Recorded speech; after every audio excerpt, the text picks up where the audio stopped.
بسم الله الرحمن الرحيم. اللهم صل وسلم وبارك على سيدنا محمد وعلى اله وصحبه اجمعين. هنعمل بقى النهارده الكبده الاسكندراني. يعني ما فيش حد بقى بتكه كده جميله جدا وهتدي ليها ريحه وطعم لذيذ قوي.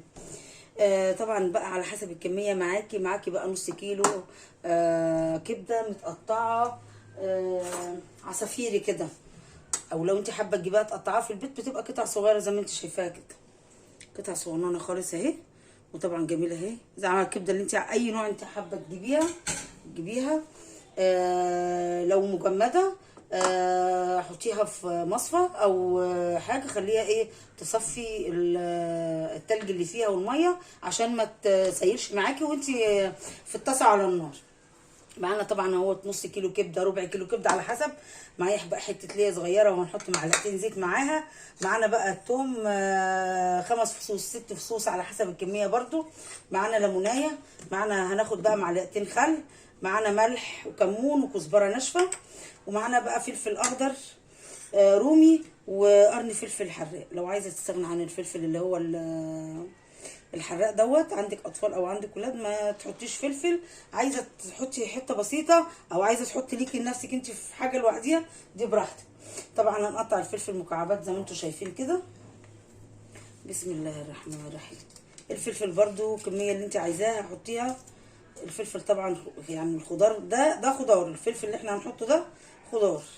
هنقطعها مكعبات كده طبعا. ودي بقى بتتقدم بقى ايه جنب حبة بطاطس شيبسي، ده بقى للبيت يعني.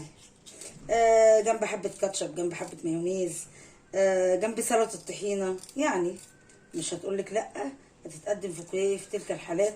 حابة تعمليها سندوتشات اعمليها، حابة تعمليها جنب رز أبيض والله هتبقى جميلة جدا وهتبقى تحفة. نقطع بقى الفلفل كده مكعبات كده. طبعا احنا المفروض بقى ايه تقطعي الواحد يطلع جاهز بحاجته، بس انا قلت اوريكم الفلفل بيتقطع ازاي ويبقى حلو. لو حابه تقطعيها زي تقطيعه الشاورما كده برضو بتبقى جميله، اللي هي شرايح طويله كده بتبقى برضو جميله بتبقى حلوه. بس دي تتقطع وهي متجمده، تبقي تتحكمي بقى في التقطيعه ولازم السكينه اللي بتقطعي بيها تكون حاميه. بصوا الفلفل ما شاء الله. هنقطع بقى الفلفل ده كده شرايح طرنشات مدوره كده، بحيث ان لو حد حابب يشيله يكون ادى بس الايه الطعم اللي هو السبايسي. هنجيب بقى الكبده كده. بسم الله الرحمن الرحيم. هنفضي كده الكبده اهي. بسم الله الرحمن الرحيم. هنحط بقى الملح، معلقه ملح، معلقه كزبره ناشفه، ومعلقه كمون، بلاش فلفل اسود ماشي. هنحط معلقتين خل. بسم الله الرحمن الرحيم. معلقتين خل. هنحط بقى عصرة ليمون. بسم الله الرحمن الرحيم. هنحط الليمون اهو، ليمونه واحده طبعا بتمنع الزفاره. خل وليمون يعني مفيش زفاره ماشي، يعني الخل والليمون بيمنعوا اي زفاره لو فيها يعني زفاره وبيديها بقى مزازه يعني الخل والليمون ده بيديها مزازه جميله. هنحط بقى الثوم، ندقه في هنا. بسم الله الرحمن الرحيم. نحط بس سنه ملح عشان ما يزحلقش، سنه بس بسيطه كده كده. اصلا الملح والخل والليمون اللي هنا الملح بينكر الخل، فما تكتريش يعني. دقيت طبعا التوم زي ما انتم شايفينه كده. بسم الله الرحمن الرحيم. هناخد منه ما شاء الله كده اهو وهنحطه على التتبيله. فاضل بس زي يعتبر فصين مدويين. هنقلب كل ده كده مع بعضه. ودي بقى تستنى معاكي ممكن 10 دقايق لو انت مستعجله، نص ساعه لو حابه انت، لو مثلا في وقت قدامك. بس هنقلبها كده ونسيبها. شوفوا اللون والخل والليمون غيروا لونها خالص، بس مش قادره اقول لكم الريحه بتاعتها تحفه. هنحط بقى على الطاسه على النار. حطيت بقى الطاسه على النار، نولع كده وهنحط بقى حته الليه دي كده هتودي الكبده في مكان تاني بتبقى جميله جدا. هنحط بقى معاها ايه، معلقتين كده زيت. وكل ما الطاسه تكون سخنه كل ما الكبده مش هتنزل ميه خالص. نحطها يعني تحط الكبده لما تسخن الطاسه خالص والدهن يسيح والزيت يسخن، هننزل بالكبده ونسيبها ما نقلبهاش 100 دقيقتين او 3 كده، وبعد كده نقلبها عشان ما تنزلش ميه معاك. ابتدى ساحت الليه بقى مع الزيت، ومش قادره اقول لكم الريحه هنا خرافي. طبعا معانا الكبده اهي، بصوا لونها غير ازاي، مفيش فيها ولا نقطه ميه. وكده طبعا الزيت، بسم الله الرحمن الرحيم. فهو ده الكلام، هي دي الصفقه اللي انا عايزه اسمعها، وهي دي الريحه اللي عايزه اشمها. بصوا الله الله الله، بصوا اهي. بس هو ده الكلام، هو ده الكلام المفيد، هو ده الكلام المفيد.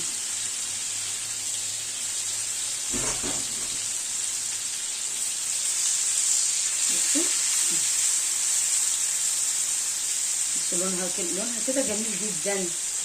بس الزيت ريحتها يا جماعه تحفه تحفه تحفه، دي تحفه جميله جدا.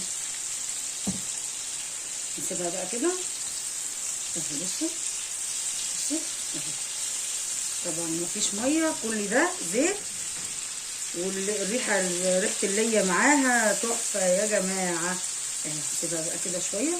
طبعا الكبده ما بتاخدش، يعني ممكن هتاخد منك 5 6 دقايق 10 دقايق بالكتير، وهتكوني عامله احلى سندوتشات احلى سندوتشات كبده اسكندراني بطعم لا يقاوم. حطينا بقى بنقلب، بصوا ولا نقطه ميه، وريحتها تحفه يا جماعه. هننزل بقى بالفلفل اهو ونقلب. بسم الله الرحمن الرحيم.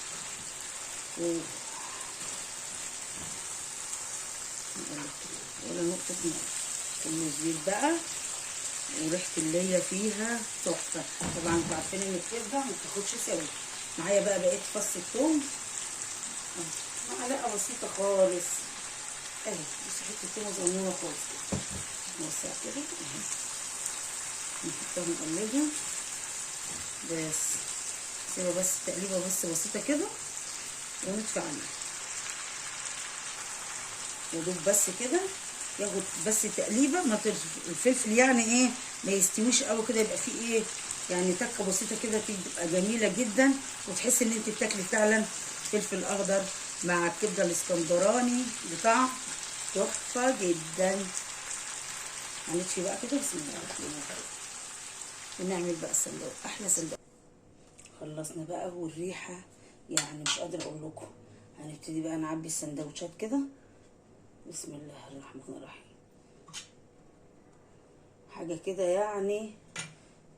يعني لذيذه وحلوه، وبدل ما نجيب من الشارع، لا احنا هنعمل حاجتنا في بيتنا تكفي بقى. يعني تجيبي كميه كده هتبص تلاقي ايه، تكفي كميه تكفي ناس كتير، وتكفي اسرتك بقى كلها. عازمه صاحبتك، عازمه جارتك، وبالهنا والشفا. اهي بصوا جميله جميله جميله اهي. والله ممكن تحطوها جنبها حبه رز ابيض كده، هتبقى جميله. جنب حبه مكرونه كده بالصلصه عليها، هتبقى جميله جدا والله، هتبقى حلوه، هتمشي. مش لازم نقضيها سندوتشات، يعني سندوتشات بقى لو احنا بقى مستعجلين بقى ولا كده هنعملها، او هندلع نفسنا في يوم في غدا مثلا ايه، ونعمل بقى سندوتشات في البيت وناكلها اهي. بصوا جميله، مع حبه شيبسي بيتي همت عملتهم جمال جدا، على القطاع على المقشره كده على طول عملتهم، ما خدوش مني وقت. عايزه تحط لهم بقى اي طعم عندك طعميهم، عايزه ترش عليهم ملح وفلفل، حبه ملح وفلفل اسود رش عليهم، ويعني مش قادره اقول لكم حاجه كده يعني تحفه. بسم الله ما شاء الله عملنا، وفي لسه فاضل. بالهنا والشفا. بصوا حطينا بقى ايه، خيار مخلل، يعني لسه مخليلاه تقريبا ما تمش ساعه تقريبا يعني. وحبه الشيبسي اهما، والكبده الاسكندراني بالليه الضاني، حاجه يعني خرافه جدا. بالهنا والشفا. ما تنسونيش بقى بلايك وشير، وتشوفوا صفحتي على الفيسبوك وقناتي على اليوتيوب. وبألف هنا وشفا يا حبايب قلبي.